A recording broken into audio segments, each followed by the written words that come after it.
নমস্কার বন্ধুরা, cooking by Ankita চ্যানেলে আপনাদের সকলকে জানাই স্বাগত। আজকে আমি চলে এসেছি নতুন একটা ব্লগ ভিডিও নিয়ে।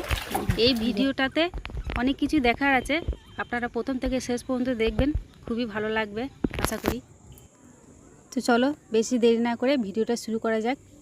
তো প্রথমেই আমি ঘুম থেকে উঠে চলে গেলাম আমি মাছের চৌবাচ্চা দেখতে। মানে চৌবাচ্চার জলটা ঘোলা হয়ে গিয়েছিল, আমি ঘুম থেকে উঠেই আগে চৌবাচ্চার জলটা ছেড়ে দিলাম।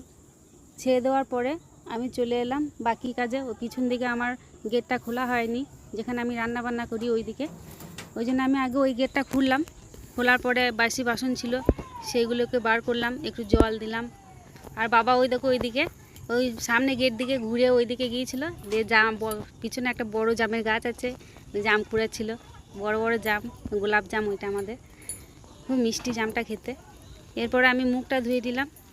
মুখটা ধুয়ে নেওয়ার পরে আমি চলে এলাম রান্নাঘরের দিকে।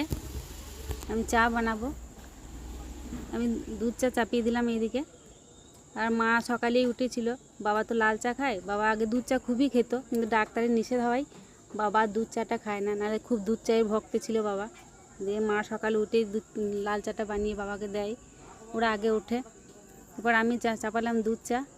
এবার সবাই আপন আপন কাজে যাবে, যেমন আমার বর যাবে কাজে বেরোবে, কারণ আমার ছেলে পড়াশোনা আছে, টিউশনি মাস্টার আছে, ওকেও চাটা আগে করে দিতে হয়, ওই জন্য খুব সকাল সকাল উঠতে হয় আমাকে।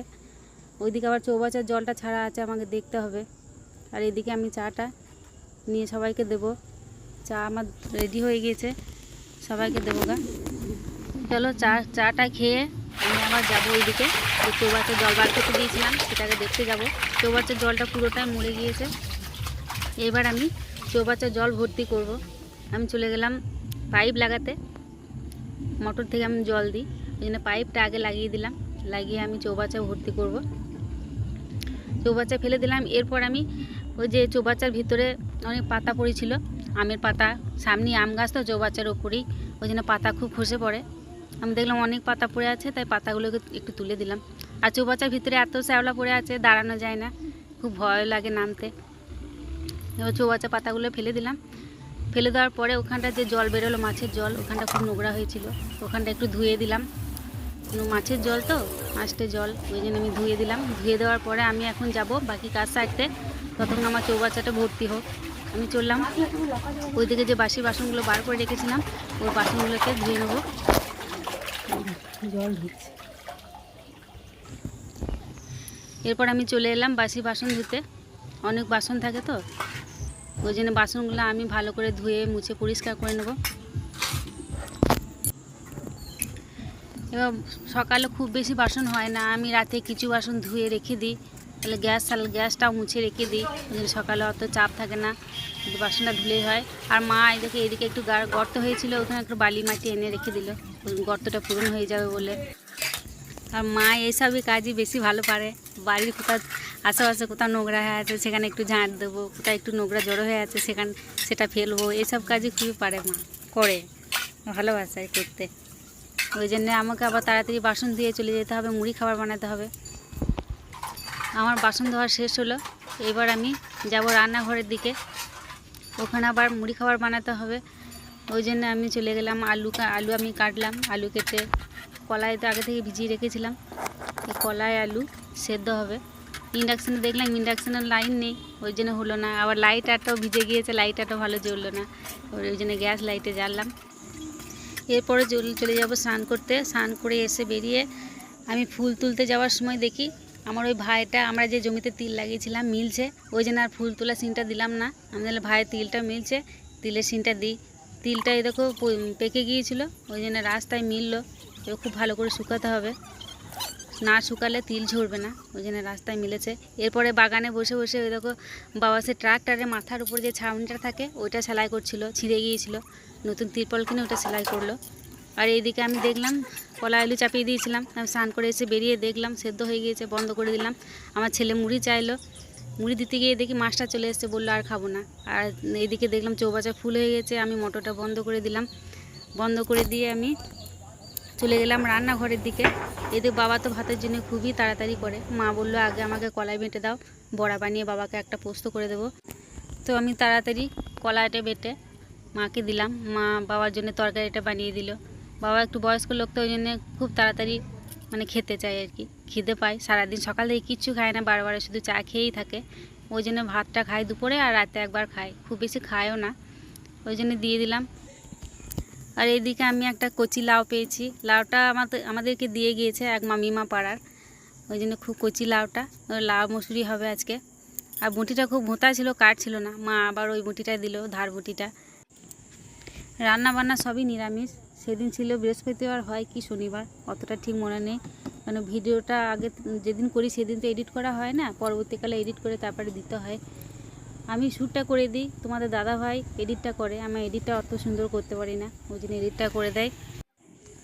আর আমি অতটা জোরও করি না, কারণ ওরও কাজের চাপ খুব, বাইরে ওর নিজের কাজ আছে, আবার ছেলে পড়াশোনা, মাধ্যমিক দেবে সামনে বছর, ও পড়াশোনার দায়িত্বটা পুরোটাই ওর ওপর আছে, ওই জন্য ওকে পড়াতে হয়। আর এইদিকে মা রান্না শুরু করে দিয়েছে, ওইদিকে দুই দিকে চাপিয়ে, ওইদিকে ভাজাভুজি, এইদিকে পোস্তটা চাপিয়ে দিল।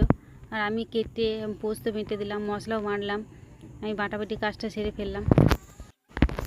আর তোমাদের দাদাভাই যেদিন বাড়িতে থাকে, কাজে থেকে চলে আসে, সেদিন সময় পেলে আমাকে শর্ট ভিডিওটা করে দেয় রান্না করার সময়তে, আর বিকেলের দিকে টাইম পেলে তখনও করে দেয় একটু, ওই জন্য ওকে খুব জোর করি না, যখন টাইম পাই তখনই করে দেয়।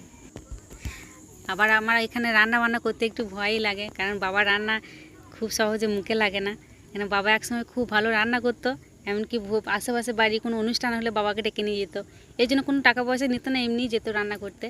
ওই জন্য মাকে বলি যে আপনি বাবার রান্নাটা আগে করে দেন, তারপর আমাদের বাদ বাকি রান্নাগুলো আমি করব, ওই জন্য মা আগে চাপিয়ে দেয় বাবার রান্নাটা।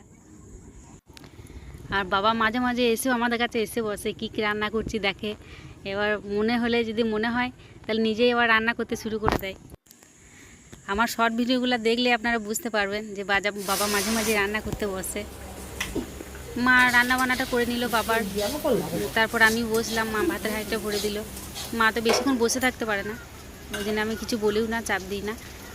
তারপর আমি বসলাম, এদিকে বড়া যে পোস্তটা বানিয়েছিল মা, ওটাতে বড়া দিয়ে দিলাম।